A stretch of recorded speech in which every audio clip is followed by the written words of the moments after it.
Okay guys, so in today's video I'm going to talk about why you can't pass funded challenges and get onto the funded account stage. You might be a really good trader, but you might not be able to get funded, and today I'm going to give some reasons why that might be. I've seen a lot of traders that are really good trading their personal accounts, their live accounts, but then when it comes to trading funded accounts, they just can't do it. They can't pass the challenge, they can't get on the funded account, they can't get payouts. You know, there's many reasons why this could be, and hopefully I can open your eyes to some potential reasons why this might happen. There are also traders that trade really well on prop firms, but can't trade a live account at all. So it definitely goes both ways. I'm not sure which one I prefer, because obviously prop firms you can make tons and tons of money without actually having any upfront risk. But obviously personal accounts, it's the only one that you can really grow long term. It's the only one that you have 100% access to all of the money, and you keep obviously 100% of the money, but it's very hard to scale. So it's kind of like a 50-50 in my opinion. So one of the main reasons is that you could just hit a losing streak as soon as you start a challenge. And this might sound stupid, but if you're looking at an equity graph of a strategy, there's going to be ups, there's going to be downs. It's not going to be a perfect straight line with profit and trades going together. That's just not going to happen. Every strategy is going to have periods of drawdown, and let's say you've been having a few winning trades, you think, okay, I'm ready to pass a funded challenge, I'm ready to get funded, but then you purchase the challenge and then you lose 5 trades in a row, 8 trades in a row, 10 trades in a row.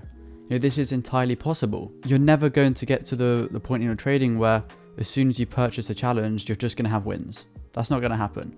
I remember when I used to trade prop firms 2 years ago, every single time I purchased a prop firm, the first few trades would be losing.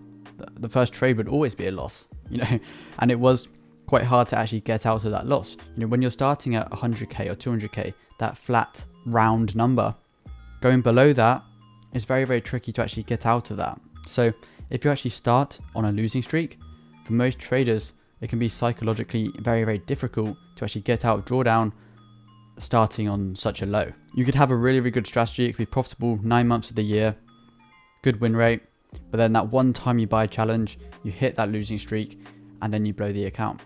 This could happen. Or maybe you get to the stage where you're in so much drawdown, you have to reduce your risk loads, and then it's just very hard for you to get back to break even, let alone to the profit target. So you definitely need to be mindful that when you buy a challenge, you could immediately hit a losing streak. You never know when a losing streak is going to come, so you always have to be prepared for it. Whether this is with your risk management, whether this is with the amount of trades you're taking, you definitely need to be mindful that the next trade could be a loss. And that is obviously what we're accepting as we enter a trade. We know that we could lose the next 5 trades in a row, and we have to be okay with that.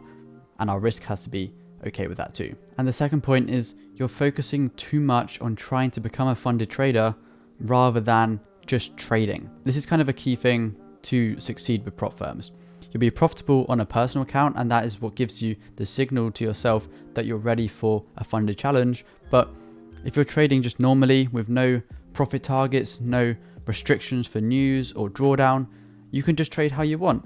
And maybe when you're trading how you want with no restrictions, you're trading really well, and that is the case where you're just trading. But then you're wanting to become a funded trader, you're wanting to trade with 6 figures, 7 figures, and you then have to make a certain amount of profit. You can't lose a certain amount. It means you're not being able to trade how you want to trade. You don't have the freedom and the flexibility that you actually do when you are trading, you know, a personal trading account. And this can definitely affect a lot of traders.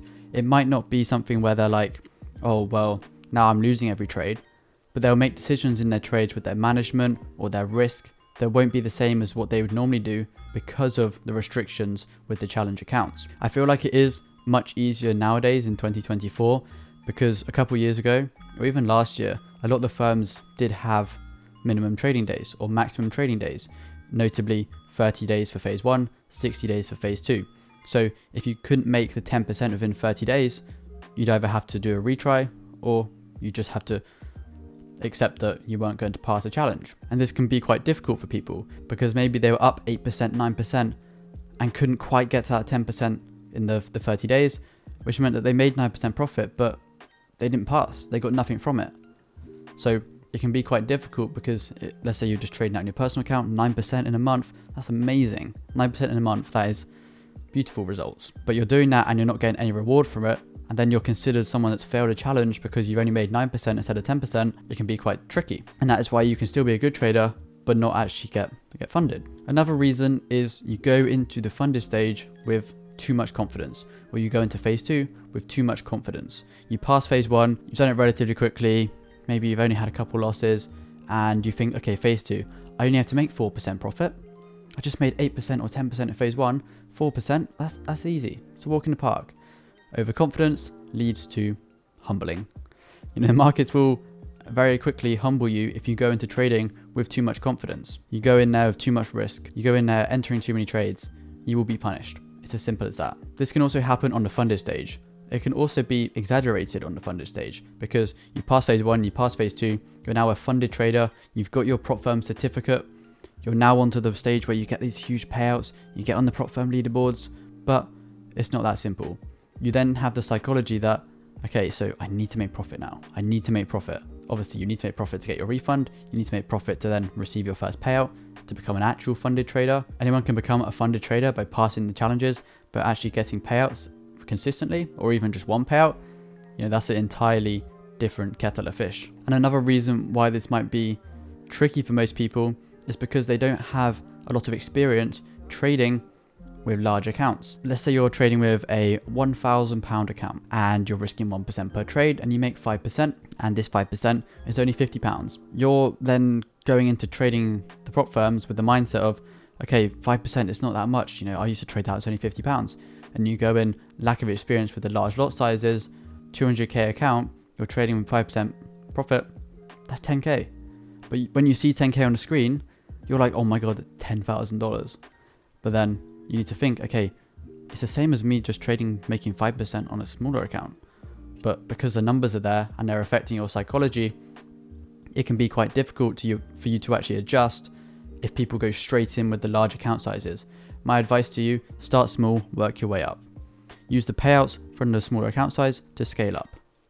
That's exactly how you should do it. Don't go straight in, £1,000 spent on a challenge for a 200k account. If you lose it, you lost £1,000. Whereas if you work your way up and just use your profits or your refunds to actually purchase a larger account size, the whole process can be risk-free. You won't lose a single penny if you blow every single one of those accounts, if you actually do it correctly. I see a lot of traders, they'll see someone get 3-4 payouts from a prop firm and it'll be 10, 15, 20, 30k, but then maybe they blow it. They're like, oh, they blew a funded account, they're not a good trader.